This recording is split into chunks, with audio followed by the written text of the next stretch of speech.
O fim do período de trocas da NBA é só no dia 6 de fevereiro, mas talvez a gente tenha tido nessa madrugada a grande negociação da temporada da NBA, com o Luka Doncic saindo do Dallas Mavericks e indo pro Los Angeles Lakers, e o Anthony Davis saindo do Lakers e indo parar lá no Dallas Mavericks. Nesse vídeo eu vou falar tudo sobre essa troca, mas antes eu peço que você já se inscreva aqui no canal para ficar por dentro de tudo que a gente postar sobre a NBA. E para começar, vamos falar sobre como rolou essa troca. O Lakers vai receber o Luka Doncic, o Markieff Morris e o Maxi Kleber do Dallas Mavericks. O Dallas vai receber Anthony Davis, Max Christie e uma escolha de primeira rodada de 2029. E o Utah Jazz entrou na negociação e vai receber o Jalen Hood-Schifino do Los Angeles Lakers e duas escolhas de segunda rodada. O Hood-Schifino é um jogador que foi muito pouco aproveitado no Lakers e deve ter uma nova oportunidade agora no Jazz, que é uma equipe em reconstrução. Não vamos falar muito dele. O Maxi Kleber e o Markieff Morris são jogadores também de rotação, mas que também não vinham sendo tão aproveitados assim no Mavericks. Principalmente o Markieff Morris, que só jogou 7 jogos nessa temporada. É um jogador de fundo de banco, não deve ter tantas oportunidades assim no Lakers. Pode ser que, como o Lakers nesse momento não tem nenhum grande jogador de garrafão, o Markieff Morris e o Maxi Kleber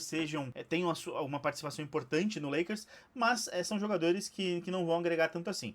O grande centro da troca, obviamente, foi das duas superestrelas. E o que foi que motivou essa troca que pegou todo mundo de surpresa? O Nico Harrison, GM do Dallas Mavericks, entrou em contato com o Rob Pelinka, que é o GM do Lakers. Aparentemente era uma conversa só sobre basquete, não falava muito sobre trocas, mas no meio da conversa o Harrison soltou uma brincadeira perguntando se o Pelinka aceitaria uma troca do Luka Doncic pelo Anthony Davis. O Pelinka achou que era uma brincadeira e acabou que não era tanto assim uma brincadeira, e essa troca realmente aconteceu. E o Dallas tinha duas grandes preocupações com o Luka Doncic. A primeira é o contrato dele. O contrato do Luka Doncic vai até a temporada 2026-2027, só que ele só é garantido até a próxima temporada, 2025-2026. Em 2026-27 é um player option, ele poderia optar por sair da equipe de graça e o Mavericks perderia talvez ali um dos grandes jogadores da NBA sem receber absolutamente nada em troca. Nada indicava que o Luka ia querer sair do Mavericks, mas era uma possibilidade. Apesar dele gostar da cidade, gostar da franquia, ser ídolo, né, dos torcedores, era uma possibilidade que o Dallas tinha que pensar. E o outro problema é em relação ao físico do Luka Doncic. É um jogador de apenas 25 anos, entrando no auge da carreira, mas que já sofre com alguns problemas de lesão. Nas 6 temporadas que ele teve até hoje na NBA, somente em 2 ele disputou 70 ou mais jogos, e o máximo que ele disputou foram 72 jogos na primeira temporada. Depois disso, em todos os outros anos, ele disputou 70 jogos ou menos, e nessa temporada ele disputou só 22 dos 49 jogos do Dallas. Ele tá fora por lesão, e o Dallas estava preocupado em relação ao peso dele. Aparentemente ele chegou a 120 quilos, e isso acabou preocupando a diretoria do Dallas, que viu o seu grande nome, o seu grande astro, sendo um jogador, apesar de jovem, tendo muitos problemas de lesão e tendo dificuldade de manter um peso que eles entendem que seria saudável pro Luka. E aparentemente esses dois motivos foram gatilho para que o Dallas Mavericks procurasse uma troca pelo Luka Doncic. Um outro motivo também é o fato de que o Nico Harrison deu uma declaração dizendo que ele acredita que defesas vencem campeonatos. O Mavericks chegou na final da temporada passada com o Luka Doncic sendo obviamente o grande jogador da equipe, mas perdeu pro Boston Celtics. E o Luka Doncic não é um jogador conhecido pela sua defesa. O Anthony Davis sim. O Anthony Davis já foi 5 vezes eleito pro time de defesa da NBA, consegue defender várias posições, é um jogador que, apesar de ser um ala pivô, ele consegue defender também alas e alas armadores. Então o Anthony Davis tem esse dinamismo na defesa que o Dallas precisa e que o Nico Harrison entende que era prioridade pro Dallas nesse momento. Vale lembrar que o Dallas perdeu o Dereck Lively machucado e estava atrás de um protetor de área. O Anthony Davis supre bem essa lacuna pelo Lively. Além disso, a equipe também tinha interesse em trocar o Daniel Gafford, que vem sendo o pivô titular. Então o Nico Harrison entende que o Anthony Davis traz essa parte defensiva que é uma necessidade para essa equipe do Dallas e que pode ser a peça que faltava para melhorar o Dallas, tanto no presente, porque o objetivo do Dallas é vencer agora, quanto pro futuro. Isso são palavras do Nico Harrison. Nesse momento, o Dallas sofre 112,7 pontos por partida, é a 16ª equipe que menos sofre pontos, ou a 14ª que mais sofre pontos, e o Lakers não sofre tanto assim a menos, sofre 112,3. A defesa também era um problema pro Lakers, e o Lakers acabou trocando ali, talvez, os seus dois grandes defensores, já que o Max Christie também é um jogador que vinha sendo elogiado pela sua defesa, um jogador com uma boa envergadura, capaz de defender pelo menos 3 posições. Então o Lakers abriu mão de 2 bons defensores para receber um cara que pode ser a cara da franquia pela próxima década. Obviamente que a notícia chocou muita gente, incluindo os jogadores. Ninguém sabia da negociação. Aparentemente só quem sabiam era o Nico Harrison, o Rob Pelinka e as diretorias dos times, obviamente, mas nenhum jogador sabia. O Luka Doncic foi reportado que ele ficou bem abalado quando ele soube da troca, o que mostra que ele realmente não tinha interesse de deixar o Dallas, pelo menos nesse momento. Tanto ele quanto o Anthony Davis deixaram de seguir as franquias, né? O Luka Doncic deixou de seguir o Dallas Mavericks nas redes sociais, o Anthony Davis deixou de seguir o Lakers. No Lakers, o LeBron James também não fazia ideia, não foi comunicado sobre essa decisão, o que talvez mostre que ele não tenha tanto poder assim sobre o que acontece no Lakers, o que todo mundo reporta, todo mundo acha que o LeBron James manda no Los Angeles Lakers, talvez não seja tanto assim. Talvez o Lakers esteja entrando em outro momento, entendendo que é hora de começar a pensar no futuro. O Lakers abriu mão de muita coisa para ter o Anthony Davis, para ter o LeBron James, conseguiram um título com a dupla, mas já tem algumas temporadas que a equipe não vem rendendo tanto quanto precisa, e essa troca, sem que o LeBron James fosse notificado, para mim deixa bem claro que o Lakers talvez já não esteja priorizando tanto assim o LeBron James, o final da carreira do LeBron James, ou talvez saiba de alguma coisa que a gente ainda não sabe, como a possível aposentadoria do LeBron, a gente não sabe, vamos saber mais pra frente, mas o fato é que o LeBron James não foi notificado sobre essa troca. Ele estava jantando com a família quando o Chance Arana divulgou sobre a troca, então o LeBron James também foi pego de surpresa. E obviamente que isso teve uma repercussão muito grande. O Kevin Durant, que foi um dos caras mais criticados quando assinou com o Golden State Warriors, deu uma declaração muito forte de novo, falando sobre lealdade, dizendo que as franquias não são leais, fiéis aos jogadores, e que todo mundo cobra que os jogadores sejam fiéis, leais às franquias, e que essa troca pode abrir precedentes para que outras trocas de astros aconteçam no futuro. E que isso é um pouco preocupante. Eu entendo o lado dele, entendo o lado da franquia, e eu concordo um pouco com ele, tá? Todo mundo critica muito quando o jogador escolhe sair, mas as franquias tratam como negócio e os jogadores também deveriam tratar como negócio. Ninguém deveria ficar por amor ao time, porque no final das contas é isso mesmo, é um negócio onde está todo mundo procurando vencer, todo mundo procurando a melhor parte financeira, então não justifica, não faz sentido cobrar de jogadores que eles sejam leais às franquias quando as franquias não fazem a mesma coisa. E uma coisa que eu tenho percebido muito ainda na repercussão é que tem muita gente tratando o Anthony Davis como se ele não fosse nada. Que o Dallas Mavericks deu o Luka Doncic de bandeja pro Lakers.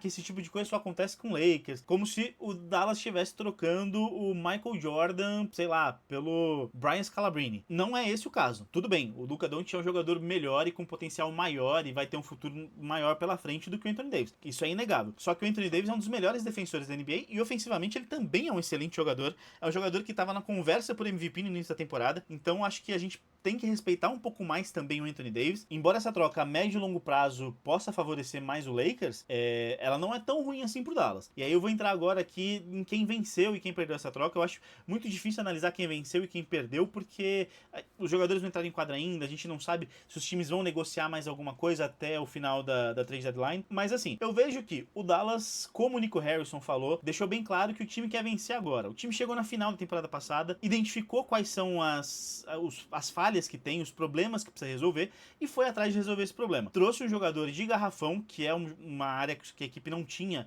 grandes nomes na temporada passada, um jogador excelente defensivamente e muito bem ofensivamente. Na minha visão, vai ser o cara em Dallas a partir de agora, vai ser o grande nome, o grande astro do time. Apesar do Kyrie Irving ainda estar em Dallas, eu acredito que o Anthony Davis vai ser a grande estrela desse time e o time, pra mim, fica mais coeso. Passa a ter um armador, passa a ter o Klay Thompson, que não é mais o mesmo jogador, mas ainda assim consegue converter suas bolas de 3, e tem um cara dominante no garrafão que também consegue jogar em média distância e até espaçar a quadra das bolas de 3, que é o Anthony Davis. Eu acho que o Dallas é um time muito coeso e não me surpreenderia que o time que vem nesse momento na 8ª posição da Conferência Oeste desse um salto de qualidade daqui pra frente, e não por conta da saída do Luka. Eu acho que perder o Luka é ruim pra qualquer franquia, mas porque tem um time que na minha visão é mais coeso e que pode melhorar defensivamente com as aquisições do Anthony Davis e do Max Christie. O Dallas, pra mim, a curto prazo, vence essa troca. A médio e longo prazo eu já acho um pouco diferente. Eu acho que o Lakers, obviamente, sai em vantagem, porque você tem talvez o próximo rosto da NBA na sua franquia, e o Lakers, historicamente falando, sempre fez trocas pra ter jogadores de nome na franquia. Foi assim com o Kareem Abdul-Jabbar, foi assim com o Shaquille O'Neal, que assinou na Free Agents, foi assim com o Pau Gasol, que não é nesse nível de jogador, mas foi um cara importante, foi assim com o próprio Anthony Davis. Então o Lakers tem essa dinâmica de trazer nomes fortes pra um mercado muito grande, e geralmente dá certo pro Lakers esse tipo de coisa. Só que eu fico meio preocupado em relação a como vai ser a parte defensiva do Lakers. O Lakers vem sofrendo muito defensivamente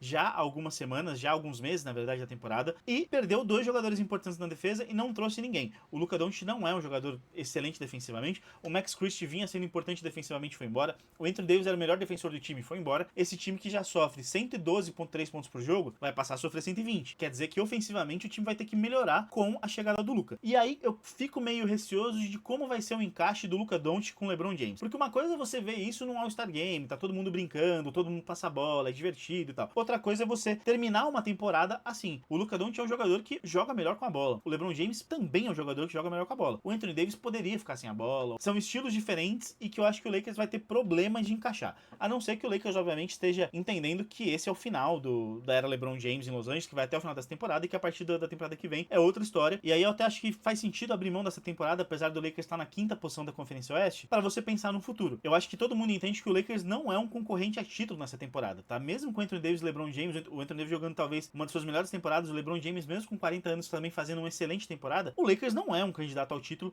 não é um dos melhores times da Conferência Oeste, e a tendência é que piore daqui pra frente se ninguém mais chegar. Então a curto prazo eu vejo o Dallas vencendo essa troca, pensando que o time pode ser mais competitivo e mais coeso dentro de quadra. Vai depender, obviamente, do Anthony Davis ficar saudável, e nesse momento ele tá fora, então esse também é uma outra grande questão. O Dallas pode ser o vencedor a curto prazo se o Anthony Davis ficar saudável e ele for a peça que o time precisa defensivamente para elevar o nível do Dallas. Mas se ele não ficar saudável, acho que tudo vai por terra e o Dallas sai sim como grande perdedor dessa troca. A médio e longo prazo, acho que o Lakers é o grande favorecido da troca. Vai ter um jogador aí novo de 25 anos, quase 26, né? O Luka tá pra completar 26 anos. Se ele renovar por pelo menos mais uma década, ele pode ser a cara do Lakers por uma década. E Los Angeles é um mercado muito grande, o Lakers é uma franquia enorme, então acho improvável que o Luka nem pense em renovar com o Lakers daqui a 2 temporadas. Mas para essa temporada, se o Lakers não fizer nenhuma outra movimentação, eu fico bastante preocupado com o que vai ser do time daqui pra frente. O Lakers piora defensivamente, traz um jogador com um encaixe que pra mim é meio difícil com o LeBron James. São dois jogadores fantásticos, mas não adianta você ter um elenco recheado de astros se eles não souberem jogar juntos. Então precisa ver como que vai ser o encaixe, como que o JJ Redick vai conseguir montar esse time para continuar sendo produtivo. E a gente sabe que o time titular deve ter Luka Doncic, Austin Reeves e LeBron James. Ala pivô e pivô a gente não sabe como vai ser. Acredito que o Jared Vanderbilt seja uma opção, talvez o Dorian Finney-Smith, mas o time perde muito em questão de defesa de garrafão sobre o Anthony Davis. Hoje as opções de pivô são Jackson Hayes e Christian Coloco, dois jogadores que não passam confiança nenhuma. Então o Lakers precisa ir atrás de reforçar o garrafão, que já era uma prioridade da equipe, tá? O Anthony Davis vinha cobrando que o Lakers trouxesse um pivô, acabou que ele saiu antes, não dá pra também saber se saiu antes porque ele estava causando algum tipo de problema, acho que isso a gente nunca vai saber, mas o fato é que o Lakers continua precisando de um pivô, e a curto prazo o time pra mim fica menos competitivo. A médio e longo prazo, Luka Doncic pode ser a cara da franquia, e isso muda toda a figura da troca. Então é isso, galera. Eu peço que você já deixe o seu like nesse vídeo, se inscreva aqui no canal para não perder nenhum conteúdo e acesse jumperbrasil.com.br para ficar por dentro de tudo que acontece na NBA.